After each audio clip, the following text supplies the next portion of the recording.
كل ذنب فاستغفره انه هو الغفور الرحيم. All praise be to Allah subhanahu wa ta'ala. We praise Him. We thank Him. Indeed, He is the only one who deserves our praise. We send our greetings and salutations about His Prophet and Messenger Muhammad sallallahu alaihi wasallam, his family, his companions, and those that follow in his footsteps. I advise you and myself to pray Allah subhanahu wa ta'ala. Today's topic is the month of Sha'Ba'N between heedlessness and attention or concern. How do we think about the month of Sha'Ba'N? From the great blessings from Allah subhanahu wa ta'ala upon His believing servants is that He made the reasons to success is to please Him, an increase of doing the goods by allowing them to reach the seasons of worship where you can multiply the rewards and get closer to Allah subhanahu wa ta'ala. It was narrated by Muhammad ibn Maslama al-Ansari, may Allah be pleased with him. The Prophet ﷺ said, your Lord have in your days breezes, expose yourself to it. May one of you attract it and shall never live in any hardship. The seasons we all waited for is the month of Sha'Ba'N, the month of the reciters. The actions rise to the Lord, and we gear up in the month of this Sha'Ba'N for Ramadan. This month where many people are heedless about it. Why should we be concerned? And what motivates us to pay attention or have concern in the month of Sha'Ba'N? Some of the stuff the Sheikh mentioned, Sha'Ba'N is the month that precedes Ramadan. It should get us ready to read in the Quran, pay the zakah, so the needy people also can prepare for the fasting month of Ramadan, and fast as much as you can in the month of Sha'Ba'N. Usama ibn Zayd said, may Allah be pleased with them, O Apostle of Allah, I do not see you fast any month like the month of Sha'Ba'N. The Prophet ﷺ said, there is a month people are heedless about it, between Rajab and Ramadan. A month the actions or the deeds rise to the Lord of Allah, to the Lord of the worlds. I love that my action or deeds rise when I'm fasting. Also, this great month is between two great months, which is Rajab Mubarak, one of the sacred months, and Ramadan, the month of fasting. People become heedless in this month of Sha'Ba'N. So the Prophet ﷺ points to the importance of this month. If in times you are worshiping and there is great rewards, as the Sheikh said, then there is times when the Prophet ﷺ said that the rewards will multiply, so it becomes obligatory also. So there is a story of the three people that Allah subhanahu wa ta'ala loves. Abi Dharr, may Allah be pleased with him, said, the Prophet said, three Allah loves and three Allah hates. The ones Allah loves, a man asks his people by Allah, not by the kinship he have with him, and they reject him. Then a man stayed behind him and followed him and gave him what he wanted in secret. Only Allah knows it, and the man who gave it to him. In a group of people, they traveled through the night, and sleep was the best thing they loved, except one man who stood up praying the night, only seeking to please Allah subhanahu wa ta'ala. And a man who was in a battalion. Then they faced the enemy. He fought until death or until Allah grant them victory.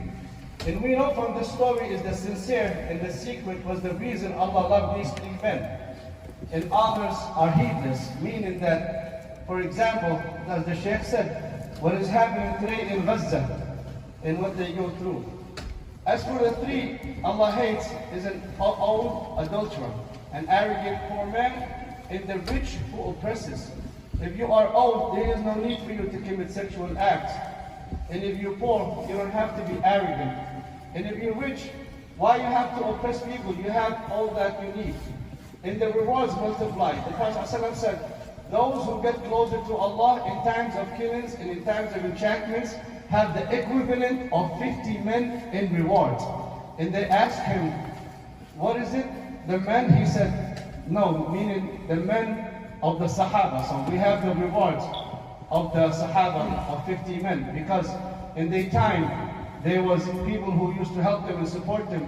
In today's enchantments and tests and trials, nobody is there for you. So if you gear up and if you fight yourself in the soul, and you become erect, you will get the equivalent of 50 rewards of the Sahaba. And it was narrated by Abu Hurairah, may Allah be pleased with him.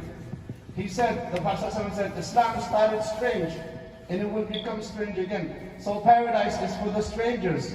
They said, who are they? The Prophet said, they are the one who are erect, while the people are incorrupt.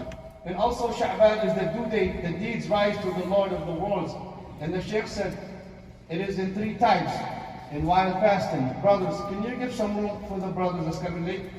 The deeds or the actions rise to Allah subhanahu wa ta'ala in 3 times, in the nights and in the day, on a daily basis. And the deeds alternate. The night deeds go up in the day, and the day deeds go up in the night. And weekly, which is Monday and Thursday, while you're fasting, and the Prophet said, I would like my actions to go up while I'm fasting.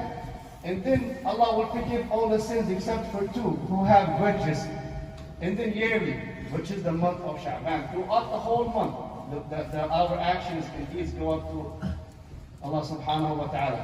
And once we realize that the heavens are open on Mondays and Thursdays, we should know for certain that in the month of Sha'Ba'N, the deeds rise all the way through the month of Sha'Ba'N. That's why the Prophet ﷺ would seize times like this and would advise us to seize these times and these seasons.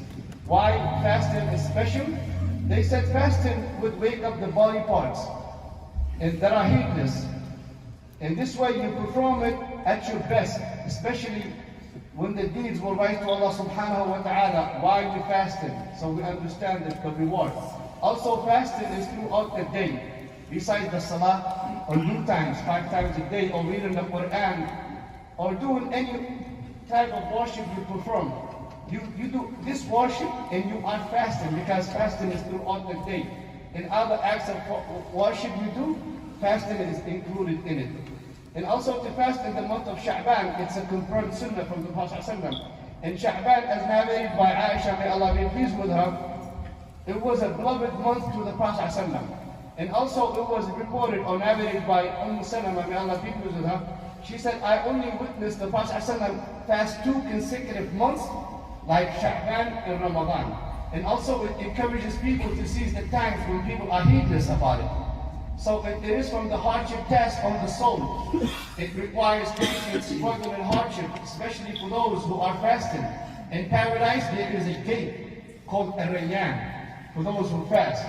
So when you struggle yourself, when people are heedless, or partying, or enjoying themselves, you are not from those who are heedless. You are awake and you realize what is the value of this time. And know for certain that the most authentic hadith that was narrated about mid-Sha'Ba'N, in the middle of Sha'Ba'N, is what Ahmad reported. Allah would look down upon His creations on the middle night of Sha'Ba'N. He would forgive all His servants except 2. A polytheist, a mushrik, in the anonymity, or the one who killed the soul, in a different narration. So there is no proof to designate or specify this day of fasting in the middle of Sha'Ba'N, or pray its nights to get forgiveness from Allah subhanahu wa ta'ala. The only forgiveness you will get is monotheistic faith by Tawheed. And do not assume that you will be free of sins, or have vanity, or be conceited. This could be an attribute of arrogance that you do not know. So seize this time and correct yourself and erect it. And finally, or number 9, animosity and the hate it brings. We must be careful, and the Shaykh stresses that, towards the companions of the Prophet ﷺ. And also the rest of the Muslims in general, like the scholars, or anybody you interact with. You have to be on the best of conduct or morals. And for those who still have days to make up from the last Ramadan, you must do it, as the Shaykh said, as soon as you could. And from the important issues we must address, if you are fasting on a regular day or regular basis, fast it even before Ramadan one day. Like if you was doing Thursdays or Fridays or 3 days of the month. Like one day before Ramadan, you still can continue your regular fast, because you do it regularly. If you fast from the day or day 1, continue to fast the whole month of Sha'Ba'N. And fasting the doubt, which is forbidden. As the Shaykh stresses, he said that the day of the doubt, or the day of Shak of Ramadan, when it starts, like you don't know when it's going to start. So you might fast it, like say today, but Ramadan started tomorrow. He said, do not fast that. It was narrated by Ammar ibn Yasir, may Allah be with him. He said, because the day of the doubt, it was the day Abu Qasim, and one of my cousins, Muammar, had a stroke and he is in the ICU. Please keep him in your prayers. And all the Muslims, please keep them in your prayers, especially in sujood, wa jazakumullah khair.